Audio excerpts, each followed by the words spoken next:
society, that's killing our nation, and every day that's killing hundreds of families every day of our country. We say Urda Punjab, but we also say Gadda Haryana, because I have read too many stories about Haryana. We are topper of a school. एक topper था अपने school का जो बीमार हो गया, उसे थोड़ा सा जुकाम हो गया, उसकी माँ ने उसे मेडिकल शॉप पे ले गई, उसकी माँ उसने उसको दवाई दी जिसको हम कोरेक्स दवाई बोलते हैं, वही दी। उसमें थोड़ा सा अल्कोहल प्रेजेंट होता है ताकि इंसान को थोड़ी सी रिलैक्सेशन मिले, इंसान जल्दी ठीक हो जाए। जब उसने वो दवाई पी तो जब दवाई खत्म हो गई, डोज पूरा हो गया, वो ठीक हो गया, पर उसे उसके साथ एडिक्शन हो गई, उसको दवाई के साथ एडिक्शन हो गई। वो दवाई जो एक इंसान को तंदुरुस्त बनाने के लिए, जो एक इंसान को ठीक करने के लिए, उसने उसका पूरा करियर, पूरा फ्यूचर उसका तबाह हो गया। उसकी माँ गुजर गई, उसका बाप गुजर गया, उसकी बहन गुजर गई, उसका भाई गुजर गया और वो खुद भी गुजर गया। उसकी पूरी की पूरी फैमिली का आज नामो निशान ही नहीं है कहीं पे उसकी पूरी फैमिली का। और मैं क्यों करती हूँ बात हरियाणा की, मैं अपने कश्मीर की बात करती हूँ। Yesterday I was scrolling my phone. I thought that I should try that हमारी कश्मीर में कितने लोग ड्रग्स लेते हैं। When I saw it, there are about 10,000, more than 10,000 people who have been addicted to the drugs. And drug addiction खाली drugs की नहीं है। आप फोन चला रहे हो, आप पूरा दिन फोन स्क्रॉल करते हो, वो भी एक एडिक्शन है, वो भी एक नशा है। And if we say नशा free India, what does it mean? That खाली सिगरेट बैन होनी चाहिए, खाली अल्कोहल बैन होना चाहिए, खाली ड्रग्स बैन होनी चाहिए? नहीं, first of all they should ban the wine. They should ban those all shopkeepers who are selling cigarettes, who are selling alcohol, who are selling all those drug addictions.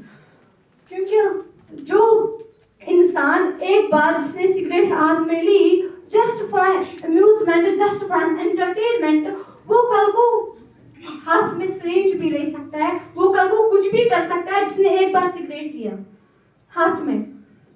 एक जमाना था जब हम अपने fluid correction pen जो होते थे हमारे, उनसे हम अपनी गलतियां मिटाते थे। हम बोलते थे कि आज मुझसे ये गलती हुई, मैंने इस कॉपी पे गलत लिखा, मैं इसको ठीक करता हूँ, अगली बार जब मैं लिखूंगा तो वो ठीक लिखूंगा। लेकिन आजकल क्या होता है, हमारे फ्लूइड से लोग नशा करते हैं, सस्ता नशा करते हैं। वो लोग फ्लूइड से पॉलिश जो हम लगाते थे अपने शूज पे, हम अपना फ्यूचर ब्राइट कर सके, उससे भी आजकल नशा हो रहा है।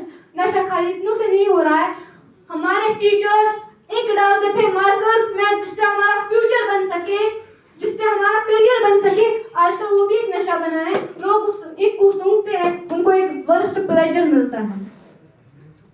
हम क्या कहेंगे अपने नेशन को, हम क्या जवाब देंगे जब आप लोग बड़े हो जाओगे? मैंने बहुत सारे माँ बाप को देखा है जो अपनी बेटियों को गवर्नमेंट स्कूल में भेजते हैं, और जो उनके पास बेटे होते हैं उनको लाड प्यार से रखते हैं, उनको कहते हैं इनको ये तो दिन है भी एंजॉयमेंट के करने दो एंजॉय। उनको प्राइवेट स्कूल में भेजते जहाँ पे 2,000, 4,000, 5,000 फीस होता है, और वही बच्चा लास्ट में सिगरेट लेता है, ड्रग्स लेता है, इंजेक्शन लेता है और अपनी माँ का मर्डर करता है, अपनी माँ को मार देता है, अपनी बहन को मार देता है, अपने बाप को मार देता है। It's a shameful thing of our society that हमारी सोसाइटी इसके लिए कोई एक्शन नहीं उठाती। हमारी सोसाइटी तो बस इनको जज करती है। वो शराबी है, वो सिगरेट पीता है, उसके साथ मत चलो। Try to understand, he is not a criminal, he is a patient. उसको बीमारी है, वो खुद बीमार है, वो कोई क्रिमिनल नहीं है, वो कोई मुजरिम नहीं है, वो बीमार है। उसको धक्का देने की जरूरत नहीं है, उसको हाथ पकड़ के उसे बचाने की जरूरत है। हमारी सोसाइटी को ये समझने की जरूरत है, before they judge any alcohol taker, before they judge any जो सिगरेट पीता है, उनको जज करने से पहले ये देखो वो क्यों ले रहा है, उनकी प्रॉब्लम समझो, उनकी फैमिली प्रॉब्लम्स है, अनएम्प्लॉयमेंट है, वो पीयर प्रेशर में आ रहे हैं, उनके दोस्त उनको बोल रहे हैं बी अ मैन यार, एक ड्रिंक से क्या होगा, एक सिगरेट से क्या होगा। उनको ये बोला जा रहा है, उनको ये बोला जा रहा है be a man, be you are enough strong for taking a one drink, you are enough strong taking a one cigarette. उनको ये बोला जा रहा है तो वो ले रहे हैं, वो कह रहे हैं अपनी जवानी की जोश में आ रहे हैं, वो ले रहे हैं। और जब उन्हें एक बार लिया, वो कहते हैं एक बार से क्या कुछ नहीं हुआ, दूसरी बार लेता हूँ, दूसरी बार क्या हुआ, तीसरी बार लूंगा क्या होगा, जब चौथी बार लेते हैं वो फिर आदत बन जाती है। अगर वो ड्रग्स नहीं लेंगे फिर दूसरी बार वो मर जाएंगे। उनको रिहैबिलिटेशन सेंटर्स में ले जाता है जहाँ पे उनको थोड़ा थोड़ा दिया जाता है जिससे वो ठीक हो जाते हैं, जिससे वो जिंदगी की तरह वापस आ जाते हैं। लेकिन हम समझते हैं कि ये क्रिमिनल है, ये नशाई है, ये शराबी है, इनसे मत चलो। हम अपने बच्चों को, हमारी फैमिली अपने बच्चों को दूर रखती है उस इंसान से जो नशा कर रहा है, उस इंसान से जो शराब पी रहा है, उस इंसान से जो अल्कोहल ले रहा है। नीट एग्जाम्स कैंसिल हो गए, फिर से रिकंडक्ट करने जा रहे हैं क्योंकि पेपर लीक हुआ था। सोचो कितने सारे लोग हो गए इस इंडिया में जिन्होंने अपना पूरा 2 साल 3 साल लगा दिए उस नीट की प्रिपरेशन करने में। अब अचानक से एक न्यूज आ गई उनके सामने, पेपर लीक हुआ था, फिर से एग्जाम देना है। जिन्होंने अपना पेपर फुल किया था, जिन्होंने अपने पूरे मार्क्स उठाए थे, उनको फिर से बोला जा रहा है कि आपको फिर से देना है। तो उनके लिए कितना बड़ा झटका होगा, उनके लिए कितना बड़ा मुसीबत होगी उनके लिए कि उनको फिर से एग्जाम देना है। अपनी मेहनत पे, उनकी मेहनत पे पानी फिर गया एक किस्म से, तो वो भी तो ड्रग्स लेंगे ही। उनमें उनकी तो कोई गलती नहीं है, उन गलती समाज की है, गलती एनटीए की है जिन्होंने पेपर लीक करवाया।